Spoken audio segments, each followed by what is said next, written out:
The Road to Hell by ACI 100. Read by Sam Gabriel. Based on the works of J.K. Rowling.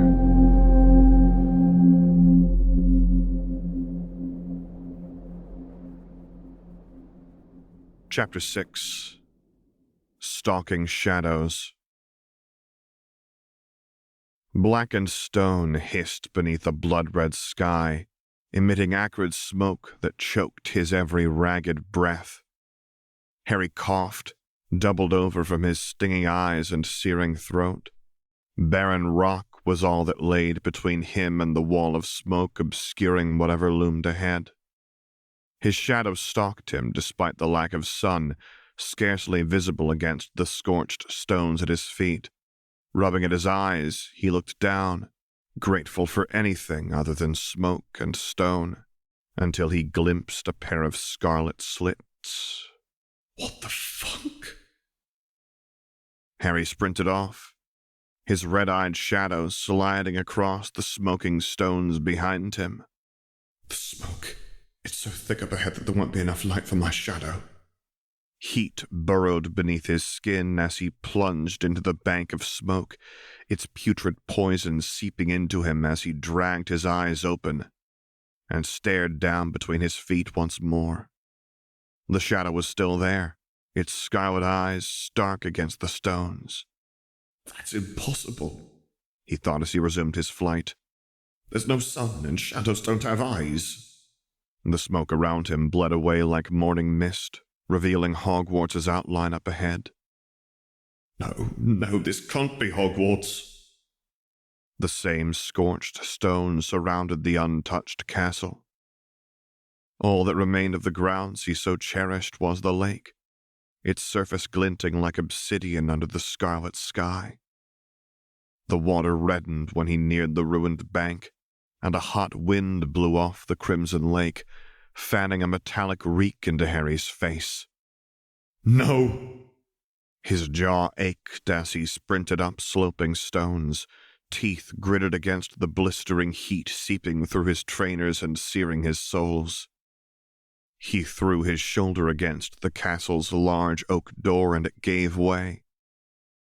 Staggering across flagstones that remained intact, he lurched through a familiar set of double doors and into the great hall. The room was dark and empty, its ceiling a grotesque mirror of the bloody sky outside. His hair stood on end when the expected echo of his racking cough was snuffed out, like a single spark grasping for a foothold in the heart of winter. At least the shadow's gone. A torch blazed into being above his head and his shadow slithered up the nearest wall. The stones beneath it crumbled like sand at high tide and all around him. The castle smoldered into curling ash. The desolate landscape he had fled from once more sprawled in all directions. A breeze whispered across the ruined stones, snatching the sad remains of the only home that he had ever known. You cannot escape me. Flames flickered amidst swirling ash, writhing into the shape of a tall, dark-haired man with too pale skin and eyes the color of blood. The elder wand trembled in Harry's grasp. Riddle! A cold smile spread across the bastard's lips. Where one goes, the other follows. Milky skin streamed down Riddle's robes like hot wax, dissolving into wisps of smoke that drifted up into the scarlet sky. Harry took a small step back. Are you afraid? Voldemort asked, his voice now high and cold. Do not fear death, Harry. Either must die at the hand of the other, for neither can live while the other survives. The broken world wailed, fading into a bright green glow that burned his eyes. Harry bolted upright, gasping atop his four-poster bed. Scarlet drapings hung around him, beyond which came the sounds of snoring. Just a dream, but it was right. There was no escape. Leaping back through time had made Riddle no less dangerous. Harry pondered as he dressed. I'll bet the locket and the ring are still Horcruxes, but I didn't see either in his office. How many are there? His feet moved almost of their own accord, carrying him downstairs and across a vacant common room, out the portrait hall and along the empty corridor beyond. Dumbledore had discovered most of what was needed all those years ago, leaving Harry free to hunt down Horcruxes. Now all of that meant nothing, and he had no Dumbledore to solve the problem this time. Not nothing. I'll get back and finish Voldemort. Then why did it matter? This isn't my world. I won't be here forever. Why do I even care? High, cold laughter echoed inside his skull. I'm so used to fighting him, it's just instinctual. Green light flashed in his mind's eye, and Dumbledore's frail form fell, tumbling past the ramparts and down into yawning dark. Damn it, old man. None of this would have happened had you let me help you. Loud clangs echoed down the corridor, and Harry, now disillusioned, pressed himself against a wall, watching Peeves bob into view, rattling suits of armor as he passed them. Harry strode down several corridors and then pushed aside a weathered tapestry, grimacing as he descended down a dark passage and out onto the third floor. Any tapestry he saw reminded him of woven silver and some 100 names scrawled beneath a coiled snake. I can at least deal with one snake while I'm here. Angry flames licked up through his melancholic shroud. Anything to hurt Riddle for what he's done. He took the marble stairs 2 at a time, stepping off on the second floor and readying the Elder Wand as he neared Moaning Myrtle's bathroom. Something thrummed ahead. Paws! He reached out, stroking them with phantom fingers. The outer layer appeared basic, but it was woven so tightly with a dozen more that triggering one might set off others whose nature he could not glean. Son of a bitch! Often he had thought of friends long dead. Now he yearned for Bill and his ability to slice through wards. I'll see him again soon. Icy cold dripped down and the flames inside him wavered. So long as Voldemort doesn't kill him before I can get back. Heavy rain tumbled through twilight skies outside, drumming against the tower windows. The autumn chill had come, with gusts of wind rattling 100 panes of rain-soaked glass. Cold seeped through the tower walls, its frigid fingers unfurling across the crowded common room. The chill bothered Harry less than when he had been a boy. Gryffindor Tower's brisk air was stifling when pitted against winter nights spent sleeping in a thin-walled tent or beneath the slim cover of bare-branched trees. Grasping his amusement like an anchor, he kept his head above the churning sea of memories and smirked across the table at a scowling Marlene. If you're this stressed by coursework in September, I wish you luck in June. She glared. Don't you have homework of your own to do or something? He shrugged. I can do the practical work with my eyes closed and everything but alchemy and spell creation. The theory can wait. None of it's due until Monday. You're awful. Marlene flicked her quill at him and he snatched it from the air. She huffed, sitting with her arms crossed until he tossed it back. At least Lily pretends she's not just going to breeze through all the work. Where is she anyway? I saw her leave dinner early, but never got a chance to ask why. Marlene sighed. Off with Prince. Harry's hands curled into fists underneath the table. Bastard! I don't get what she sees in him. No one does. Mary and I've been telling her for years he's not worth it, but she never listens. Emerald light seared his eyes and the hatred churned inside him. Something about Prince just rubs me the wrong way. His friends are worse than him, but he never stops them. Marlene scrunched up her face. They've done some awful things to people they don't like. Blood supremacists? Harry asked. Yeah. The looks they shoot Lils aren't right.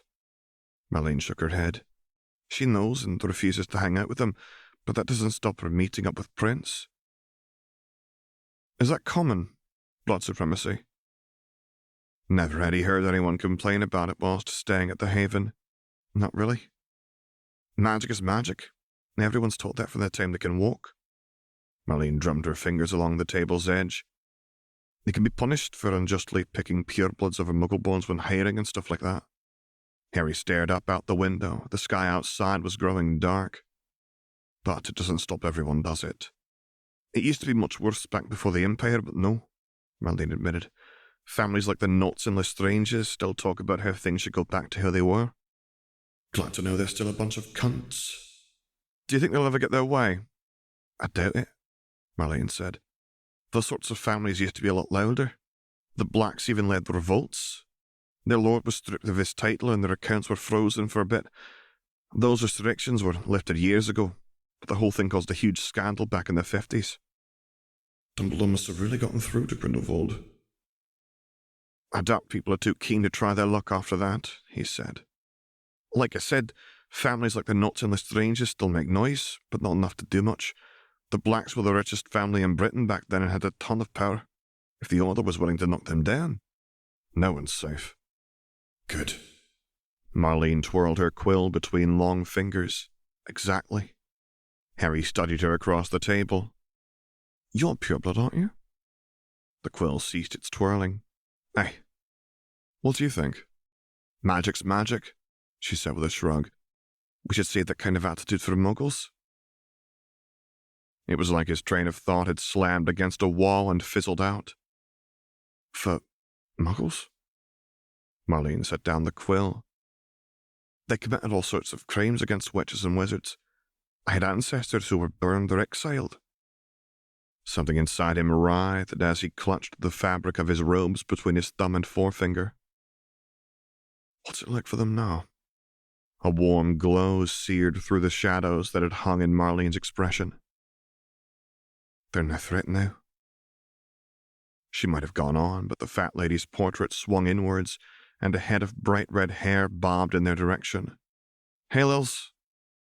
Strain hovered in the corners of Marlene's smile. How's your night been? It was nice, Lily said. The rain dashed our plans a little bit, but we made do. Harry half expected a jibe from Marlene about kissing under oak trees, but it never came. Where's Mary? Down the library, said Marlene. She was having trouble with the defense homework. Lily ran a hand through her long red hair. I can't blame her. I understand why all the 7th years taking newts in the last few years complained about Dullahove. Harry smothered a searing flash of anger beneath a single vow. It doesn't matter, I won't be here forever. How long has he taught here? This is his 5th year, Lily answered. A woman named Professor Merrythought taught us the first 2 years we were here. I can't remember much of Merrythought, Marlene admitted. I miss her. She actually prepared us for exams, unlike Dullahove. Lily rolled her eyes.